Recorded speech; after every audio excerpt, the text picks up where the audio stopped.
വേണു, ഞാൻ അദ്ദേഹത്തിന്റെ സംസാരം കേട്ട് ശ്രദ്ധിച്ചുകൊണ്ടിരിക്കുകയാണ്. ഞാൻ വിചാരിച്ചതേ ഈ ജഗദീപ് ധൻകർ രാജിവെക്കുന്നതിന് മുമ്പ് അദ്ദേഹം ഉപരാഷ്ട്രപതി ആക്കിയത് CPM-ഉം കോൺഗ്രസും ചേർന്നാണ്. അദ്ദേഹം കോൺഗ്രസിന്റെ ആരോ ആയിരുന്നു ഉപരാഷ്ട്രപതി ആയപ്പോൾ എന്നാ ഞാൻ വിചാരിക്കുന്നത്. അദ്ദേഹം കുറെ കാലം മുമ്പ് കോൺഗ്രസ് വിട്ട് BJP ചേർന്ന ആളല്ലേ. ഇപ്പൊ BJP-ക്കാർക്ക് ഒരു ബന്ധവുമില്ല. എന്തോ മോശപ്പെട്ട വസ്തുവിനെ കുറിച്ച് പറയുന്ന പോലെയാണ് ജഗദീപ് ധൻകറെ കുറിച്ചിട്ട് അവർ പറയുന്നത്. രാജിവെച്ചാലും നിങ്ങളായിട്ട് അഭിപ്രായ വ്യത്യാസം ഉണ്ടായാലും നിങ്ങളുടെ കൂട്ടത്തിൽ നിന്നൊരു നേതാവാണ്. അങ്ങനെയൊന്നും തള്ളിപ്പറഞ്ഞ് മിടുക്കന്മാരാവല്ലേ നിങ്ങൾ. ഇവിടെ ഒന്നാമത്തെ കാര്യം അദ്ദേഹം പറഞ്ഞത് നല്ല പെർഫോമൻസ് ആയിരുന്നില്ല. നല്ല പെർഫോമൻസ്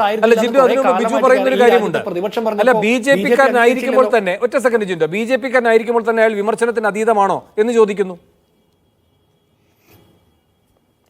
അതാ ഞാൻ പറയുന്നത്, അതിലേക്ക് ഞാൻ വരുന്ന വേണു. അദ്ദേഹം ഇവിടെ ബിജു നായർ പറഞ്ഞ കാര്യം എന്താ, ജഗദീപ് ധൻകറിന്റെ പെർഫോമൻസ് നല്ല രീതിയിലായിരുന്നില്ല. അല്ലെന്നേ, നമ്മൾ അങ്ങനെ തന്നെയല്ലേ പറഞ്ഞുകൊണ്ടിരുന്ന കഴിഞ്ഞ കുറെ വർഷങ്ങളായി. അന്നൊക്കെ നല്ല പെർഫോമൻസ് ആയിരുന്നു എന്ന് പറഞ്ഞത് BJP. അതിനുശേഷം പറഞ്ഞത് പ്രതിപക്ഷം മാറ്റണമെന്ന് പറഞ്ഞ ഉപരാഷ്ട്രപതിയെ ഫലത്തിൽ ഇപ്പോൾ മാറ്റിയെന്ന്. അപ്പോൾ BJP-യുടെ പ്രതിനിധി ആയിട്ട് വന്ന, സഹയാത്രികനായിട്ട് വന്ന താങ്കൾ പറയണം, കോൺഗ്രസ് പറഞ്ഞതുകൊണ്ടോ പ്രതിപക്ഷം പറഞ്ഞതുകൊണ്ടോ ആണോ ജഗദീപ് ധൻകർ രാജിവെച്ചത്? അതിനു വേണ്ടിയിട്ട് കേന്ദ്ര സർക്കാർ അദ്ദേഹത്തെ കൊണ്ട് രാജിവെപ്പിച്ചതാണോ, BJP നിർബന്ധിച്ച് രാജിവെപ്പിച്ചതാണോ? ഈ ചോദ്യത്തിനുള്ള ഉത്തരം താങ്കൾ പറയണം. രണ്ട്, ഭരണപക്ഷ അംഗങ്ങളുമായിട്ട് ഇപ്പോൾ അദ്ദേഹത്തിന് പ്രശ്നമുണ്ടായി എന്ന്. അപ്പൊ ഈ രാജ്യത്തെ ഭരണപക്ഷ അംഗങ്ങളുമായിട്ട് ഏതെങ്കിലും രീതിയിലുള്ള തർക്കം രാജ്യസഭയ്ക്കകത്ത് ഉണ്ടായാൽ ഈ രാജ്യത്തെ രണ്ടാമത്തെ രാഷ്ട്രപതി കഴിഞ്ഞ തൊട്ടടുത്ത ആള് ഉപരാഷ്ട്രപതിക്ക് ഭരണപക്ഷ അംഗങ്ങളുമായിട്ട് ഒരു അഭിപ്രായ വ്യത്യാസം ഉണ്ടായാൽ രാജിവെച്ച് പോകേണ്ട അത്ര ഗതികേടിലാണ് ഈ രാജ്യത്തെ ജനാധിപത്യം. അങ്ങനെയാണോ BJP-യുടെ സഹയാത്രികൻ വിചാരിക്കുന്നത്? ഉപരാഷ്ട്രപതിക്ക് പോലും കേന്ദ്ര മന്ത്രിസഭയിലെ അംഗങ്ങളോടോ കേന്ദ്ര മന്ത്രിസഭയെ പിന്താങ്ങുന്ന BJP-യുടെ MP-മാരോടോ അഭിപ്രായ വ്യത്യാസം ഉണ്ടായാൽ ഈ രാജ്യത്ത് സ്വതന്ത്രമായിട്ട് ആ ഭരണഘടനാ പദവിയിൽ ഇരിക്കാൻ പറ്റാത്തത്ര ജനാധിപത്യ വിരുദ്ധമായ ഒരു സർക്കാരാണോ ഈ രാജ്യം ഭരിക്കുന്നത്? അടുത്ത താങ്കൾ പറയുന്നത് എന്താ, അമേരിക്കൻ വൈസ് പ്രസിഡന്റിന്റെ തുല്യമായ പദവിയല്ല, അദ്ദേഹത്തിന് ബെൻസ് കാറുകൾ ഇല്ലാത്തതിൽ ആക്ഷേപം ഉണ്ടായിരുന്നു, അദ്ദേഹത്തിന്റെ ചിത്രം പ്രധാനമന്ത്രിയോടൊപ്പം പ്രദർശിപ്പിക്കാത്തതിന്റെ പരാതി ഉണ്ടെന്ന്. ഈ മൂന്ന് പ്രധാനപ്പെട്ട ആരോപണം ഇപ്പോൾ BJP-ക്കാർ പറയുന്നതിൽ ഒരു അർത്ഥമില്ല. നിങ്ങൾ ഉപരാഷ്ട്രപതി സ്ഥാനാർത്ഥിയാക്കി നിർത്തി നിങ്ങളുടെ പിന്തുണയോടെ ജയിപ്പിച്ച ഉപരാഷ്ട്രപതിയായി നിങ്ങൾക്ക് വേണ്ടി പണിയെടുത്ത ജഗദീപ് ധൻകർക്ക് ഇത്രയും ചെറിയ ചെറിയ കാര്യങ്ങളിൽ പോലും രാഷ്ട്രീയ ബോധ്യവും സാമാന്യ ബോധവും ഇല്ലെങ്കിൽ നിങ്ങൾ എത്തരത്തിലുള്ള ആളുകളെ ഈ രാജ്യത്ത് ഉപരാഷ്ട്രപതിയും രാഷ്ട്രപതിയൊക്കെ ആക്കാൻ വേണ്ടി കൊണ്ടുവരുന്നത്? അത് BJP-യുടെ കുറവാണ്. അടുത്ത താങ്കൾ പറയുന്ന അദ്ദേഹം അപ്രീതി മാത്രം സമ്പാദിച്ചുവെന്ന് BJP-ക്ക് ഇപ്പോഴാണ് തോന്നിയത്.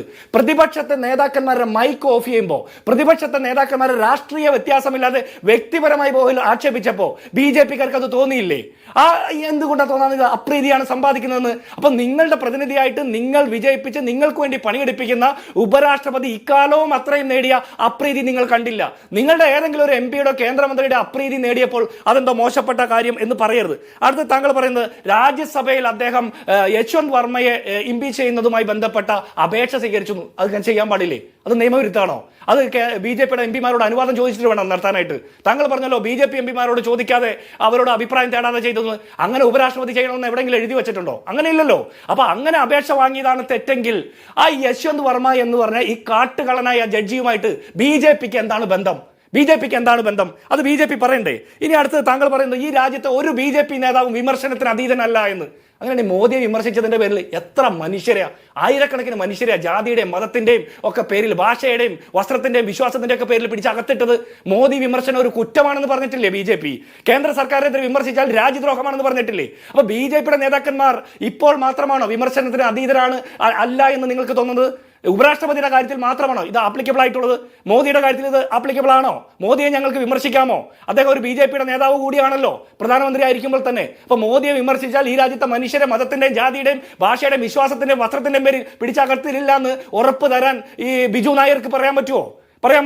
അപ്പൊ ഇതൊക്കെ നിങ്ങൾക്ക് സൗകര്യമുള്ള പോലെയാണ് നിങ്ങളുടെ പ്രിൻസിപ്പിൾസ് പറയുന്നത്. അത് തെറ്റാണ്. ഞങ്ങൾക്ക് അറിയേണ്ടത് ഈ രാജ്യത്തിന്റെ ഉപരാഷ്ട്രപതിയായിരുന്ന മനുഷ്യൻ എങ്ങനെയാണ് ഒറ്റ ദിവസം കൊണ്ട് പലതരത്തിലുള്ള തീരുമാനമെടുത്ത് ഒറ്റ ദിവസം കൊണ്ട് പെട്ടെന്ന് ആരോഗ്യ പ്രശ്നമുണ്ടെന്ന് തോന്നി രാജിവെക്കുന്നത്? ഉത്തരം പറയാൻ BJP-ക്ക് ബാധ്യതയുണ്ട്. ഇതിന്റെ പുറകിൽ ഓരോ ഘട്ടത്തിലും പ്ലേ ചെയ്തിട്ടുള്ള പ്രധാനപ്പെട്ട കളിക്കാർ BJP-ക്കാരായിരുന്നു. നിങ്ങൾ മറുപടി പറയണം.